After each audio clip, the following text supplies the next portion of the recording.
ചേട്ടന് weekly of ചൊവ്വാഴ്ച ദിവസം ആയതുകൊണ്ട് ഞാനും ചേച്ചിയും ചേട്ടനെ വിളിച്ചുകൊണ്ടാണ് കേട്ടോ എല്ലാ കടകളിലും ചൊവ്വാഴ്ച പോകുന്നത്. പലചരക്കടയിലാവട്ടെ സപ്ലൈക്കോയിലാവട്ടെ എല്ലാ കടകളിലും പോകുന്നത് ചൊവ്വാഴ്ചയാണ് കേട്ടോ.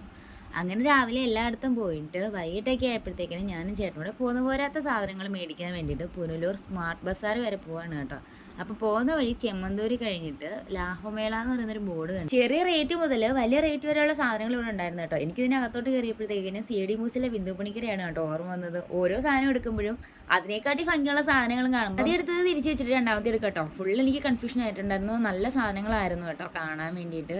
അത്രത്തോളം ക്വാളിറ്റി ഉണ്ടോ എന്നൊന്നും എനിക്കറിയാം. പ്ലാൻ ചെയ്യാതെ ഇവിടെ വന്നതുകൊണ്ട് ഇനി ഒരു വരവൂടെ വരേണ്ടി വരുമെന്ന് മനസ്സിൽ വിചാരിച്ചാണ് കേട്ടോ അവിടുന്ന് കുറച്ച് സാധനങ്ങളും എടുത്ത് ഞങ്ങൾ നേരെ സ്മാർട്ട് ബസാറിലോട്ട് പോയിട്ടുണ്ടായിരുന്നത്. ഇവിടെ നിന്നും കുറച്ച് സാധനങ്ങളൊക്കെ എടുക്കാനുണ്ടായിരുന്നു കേട്ടോ. അതെല്ലാം ഞങ്ങൾ എടുത്ത് ബില്ലിംഗ് സെഷനിൽ കുറച്ച് താമസം ഉണ്ടായിരുന്നു കേട്ടോ. അപ്പോൾ അതെല്ലാം കഴിഞ്ഞ് ഇവിടെ നേരെ പോയത് പിന്നെ ചേച്ചിയുടെ വീട്ടിലോട്ടായിരുന്നു കേട്ടോ. അവർക്ക് കൊടുക്കാനുള്ള സാധനങ്ങളെല്ലാം കൊടുത്ത് ഞങ്ങൾ നേരെ തിരിച്ച് വീട്ടിലോട്ട് വന്നു. അപ്പോൾ അഹക്കൂടി കിട്ടുന്ന ഒരു ചൊവ്വാഴ്ച ദിവസം ഇത്രയും പെട്ടെന്ന് തീർന്നതായി പ്രഖ്യാപിച്ചുകൊണ്ട് ഇന്നത്തെ വീഡിയോ ഇത്ര